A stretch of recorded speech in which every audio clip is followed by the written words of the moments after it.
We come now to our segment that honors the Pinoy entrepreneur. And tonight we are proud to feature someone who, coming from very humble beginnings, is now employing over 100 workers in his stores.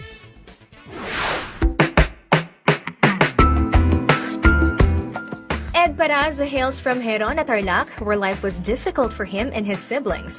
When he graduated from elementary, Ed and his siblings decided to go to Manila to look for their father. So ngayon, nung makita namin, nakita ko na yung sitwasyon nila na mahirap din ang buhay nila kasi nakikitira sila doon sa isang relative din. So ngayon, nung nasa high school ako, doon din ako tumira doon sa pinagtitiran nila. So pinilit ko na doon nag-umpisa na kailangan mangarap ako na pag-graduate ko, kailangan maiangat ko yung antas din ng buhay ko. Ed recalls that on his first year at the Arellano High School, when he was 13 years old, a teacher asked them to write an essay on what they would be 20 years from now. So ako naman, dahil isang requirement lang na essay yon, so ginawa ko, sabi ko, 20 years from now, magiging milyonaryo ako. But the young man persevered and he went to college at the Pamantasang Maynila for his college, where he was a state scholar taking up electrical engineering. An older sibling who had graduated helped him with his transportation money and a modest allowance. But Ed had to move to another school for his fourth year because not wanting to compromise his scholarship due to the difficulties of his chosen course. Ed's first job after college was selling cell phones. That was in 1993. May bit-bit akong cellphone na ibababa kami ng supervisor namin sa pote, and then kakatok kami sa mga bahay-bahay para ibenta yung cellphone. Lalakarin ko yun hanggat maulanan ka at maarawan ka para lang makabenta ka. He found that with employment, he still wasn't earning enough. And in 2001, with 60,000 pesos in his pocket, he ventured into the buy and sell business.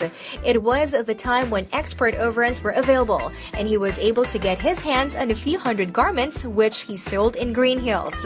That was in June 2001. And before Christmas, Ed joined a Christmas bazaar at the World Trade Center to sell his overruns. As luck would have it, a group of Koreans looking for business opportunities bought some garments with them, which they brought to Korea. And by January of 2002, these group of Koreans were placing a big order with him for garments. So that was actually the turning point.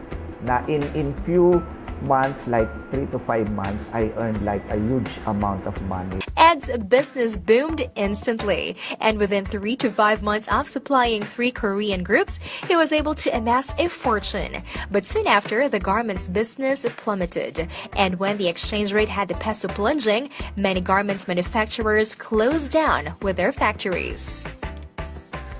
Wala na rin yung mga manufacturing natin dito, so maraming na-lay off na mananahi dito sa Philippines.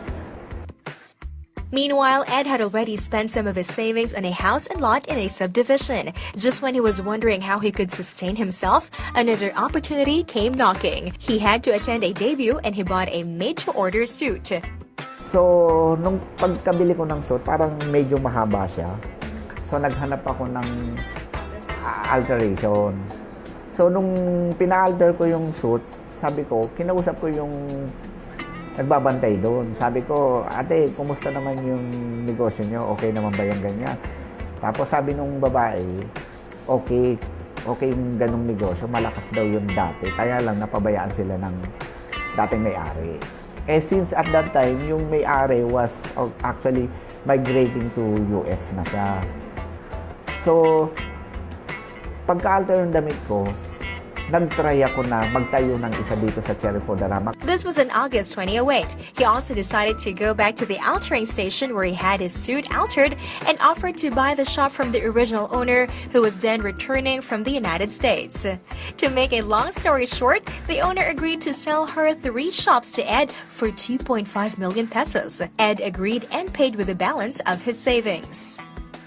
After only 7 years in the business, Ed already counts 50 company-owned stores where he employs some 140 employees, mostly in malls. He also has 10 stand-up stores, and in June of this year, he joined the Alliance of Filipino Franchisers Incorporated, and 4 months later, he already has 7 franchises. Ed Paras is one good example of an entrepreneur who made good despite all odds. He has this advice to budding entrepreneurs. Doon sa mga taong gustong maging entrepreneur, basta may opportunity na dumating, take it, grab it, and then do something about it. Gawin ang lahat para mapaunlad ito. And then, samahan ng sipag, tiyaga at dasal sa itaas.